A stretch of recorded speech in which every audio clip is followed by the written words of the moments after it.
positive effect on him. As you said, plenty to build on his reappearance run at Wetherby last time out. That was over a mile. So over the 7 furlongs today, and as I said, it's given them plenty to work on. He's now £11 below his opening mark. In behind is number 3, it's Danzart.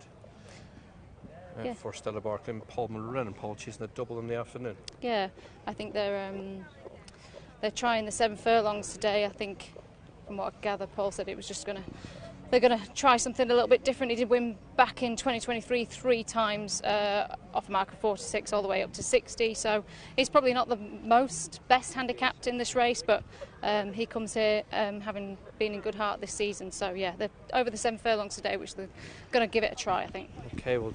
Little pause, but we drop back and find number 11, Miss Willows, for Simon Whittaker and Ben Sanderson. She's an 11 race maiden. She did have a wind operation, which showed a bit of improvement from at the start of the season. Took a bit of a backward step last time out on this ground, so there's a little bit of a question mark there. And we've decided to put the cheek pieces on her today for the first time. There's not a huge amount of her. She's quite light behind the saddle, got a little bit warm, but hopefully them cheek pieces will bring out some positive effects in her. Number 4 is Mutanaaseq, who's well enough treated. He has won here in the past. You think of him, you think of Catrick and needing a pace collapse. We're just having a look at Stayson's Door. The grey, who's just got a little bit warm, but he's been consistent marginally, I suppose, this season, and he did manage to get his head back in front when he ran at Catrick on his penultimate start, and I think he'll appreciate the step back down in trip. He's well berthed for a horse who likes to get on with things as well. Yeah, he's got a good draw, so hopefully he'll jump out and find himself right on the front end where he likes to be. 12 Crean's Road Review, and then 8, let's go to 8, the Russian boy. We'll quickly just watch number 9 on his toes, Lala Lucrative. He's up £3 for largely running well for Gemma Tutty and Rowan Scott. Yeah, they've decided to step him up to the 7 furlongs today, which hopefully might see him get his head in front today for the first time. He's just got a little bit warm for my liking in the prelims, but I think he is like that. He seems to be a kind of a jig-joggy type, and that is... and 7 is Without Delay. Quick look at him. Just going out now, and coming here off the back of winning 2 runs. Couldn't fault her in the prelims. I thought she looked really well. A little bit sweaty on her neck, but a few of them are like that today. Okay, back round to our left. We'll pick up First Destiny for Sam England and Tom Eves. Yeah.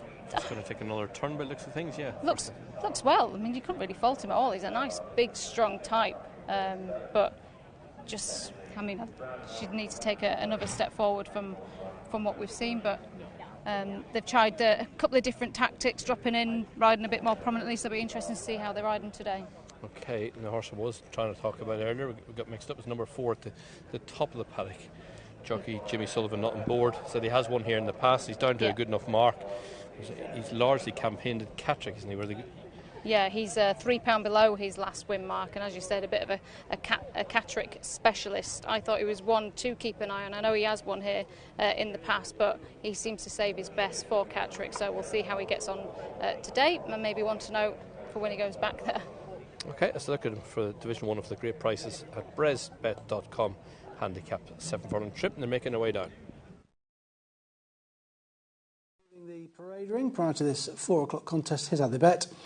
A raid is 5-2. Good run at Wetherby last time in the wrong group that day. Without Delay 9-2 in good form. 7-1 Lala Lucrative.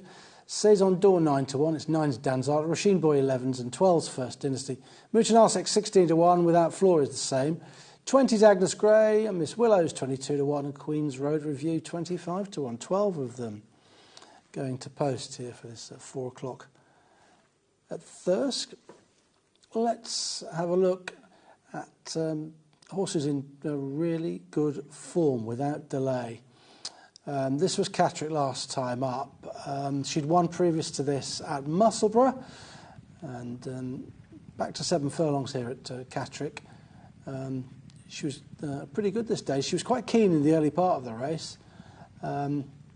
She got to the front inside the final quarter mile. She was challenged by Sunny Orange in the latter stages of the race, but she battled on tenaciously. She's clearly in great form at the moment. She's gone up a couple of pounds for this success. You wouldn't have thought that that would necessarily stop her. I know they finished in a bit of a heap there, didn't they? Bit of a bunch in behind her, but she's clearly in really good form currently for Annie Norton, for Tracy Waggott, on without delay. Let's go back to Niall.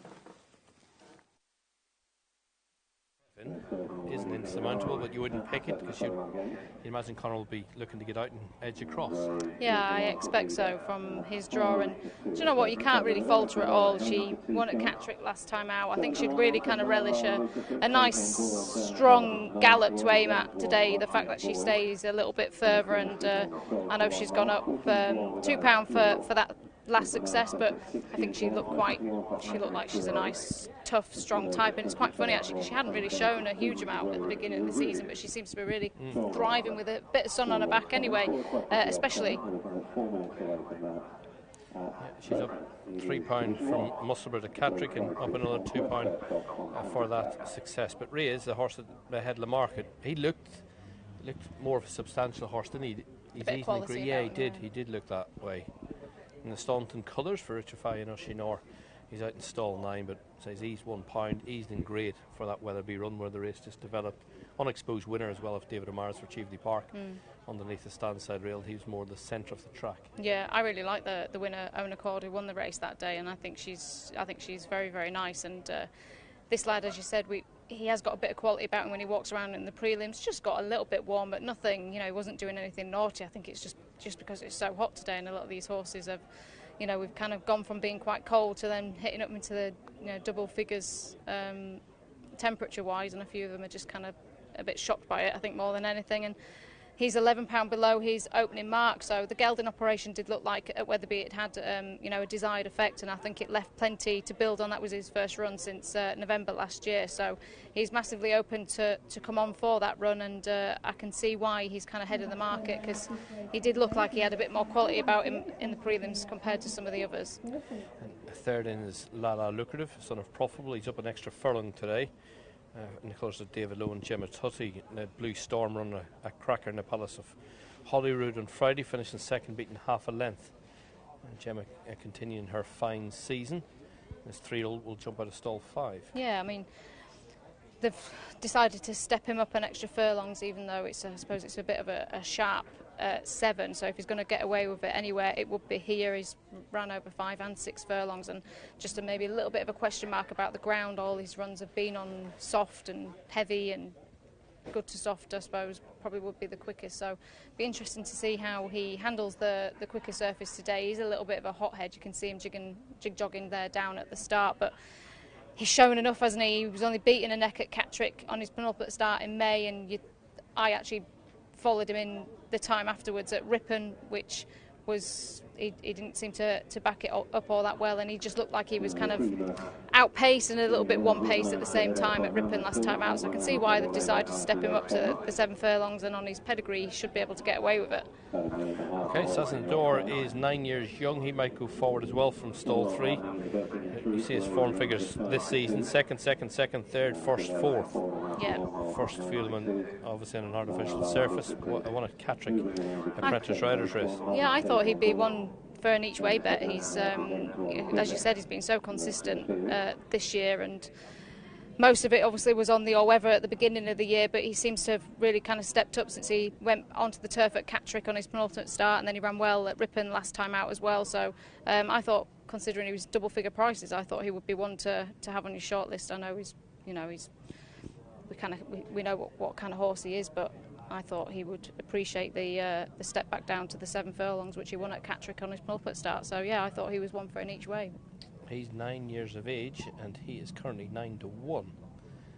Rhea's 5-2 favourite without delay, looking for the hat trick 9-2. Lala Lucrative 7-1. Rushing Boy 10s out to 12s. He's a 3-year-old that we don't know loads about. He's only had 7 career starts. He started a handicaps win of 54 twice within a week at Suddle, and then he's had one run back from a break, but his 3 runs he had on turf were all obviously in maidens.